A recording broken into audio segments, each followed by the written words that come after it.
Hey everyone, how's it going? This is Azren here, owner of the Calgary Language Nerds, and welcome to today's YouTube video and, of course, podcast episode.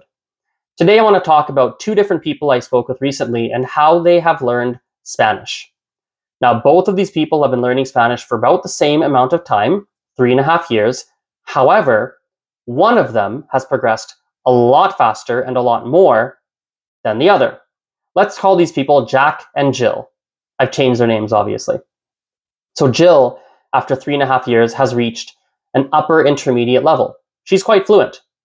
Jack, on the other hand, he is still at a low beginner level. He can barely hold a short, simple, 1-minute conversation.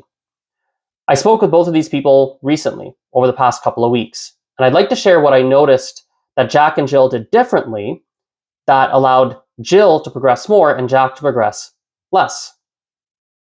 The first thing I noticed that was different is Jill spent more time on a day-by-day and week-by-week basis on learning Spanish.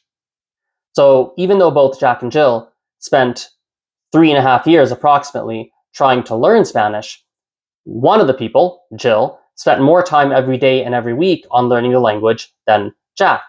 So if you were to track the amount of time in terms of minutes or hours that Jill has spent, she has spent more than Jack has, even though it's been 3.5 years for both of them.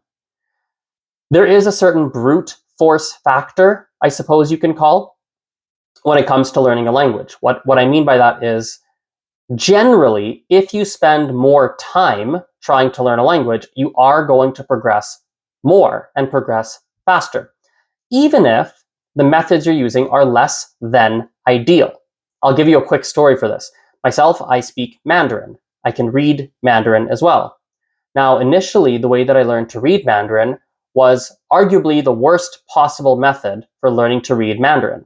I would stare at the individual characters, trying to burn them into my brain and just remember them, memorize them. That is, in my view, I've seen a few different ways that people have learned Chinese characters, learned to read, and that one, the one I just shared with you, is the slowest and the worst way to do it. But I spent so much time on just staring at characters that it did actually work, and a lot of the initial gains I made with learning to read in Mandarin came from using a less than ideal method. So if you're using less than ideal methods, but you're putting in lots of time, you're still going to, generally speaking, see results. Now, the second thing I noticed that Jill did differently than Jack is that Jill spent much more time interacting with real people, talking to real people in Spanish, whereas Jack really didn't. Jack primarily used apps and took some large group classes. Whereas Jill, yes, took some group classes, large group classes, yes, did some apps, but she also talked with native speakers, sometimes one-on-one, sometimes in small groups.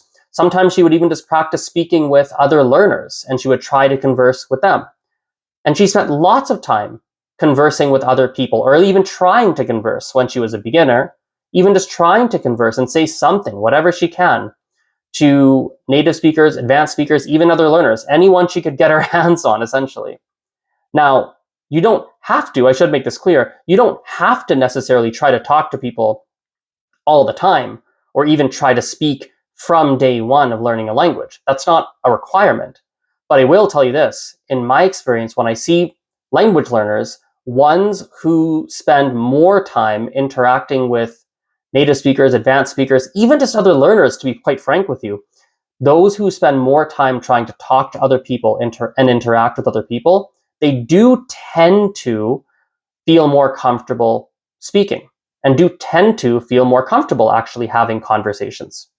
Whereas those who spend most of their time, or maybe even all of their time, in apps, textbooks, anything that you would do by yourself and not talking to another person, those people, generally, not always, but generally I find that they are less comfortable when it comes to speaking to another person.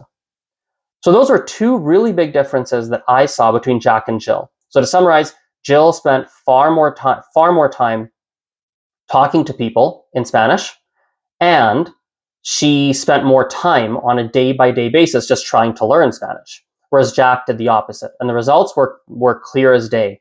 Jill, in about 3.5 years, has reached something resembling, I would say, an upper intermediate level. She's quite fluent, at least conversationally.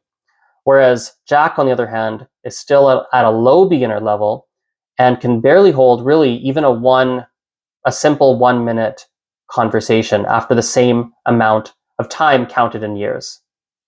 So I hope you guys found that video and podcast interesting. If you have any questions, comments, whatever it is, feel free to let me know in the comments here, or by going to azrenthelanguagenerd.com/contact. All of my social media platforms, my blog, everything is there. Again, that's AZ or ZREN, thelanguagenerd.com/contact. Talk to you guys soon. Bye-bye.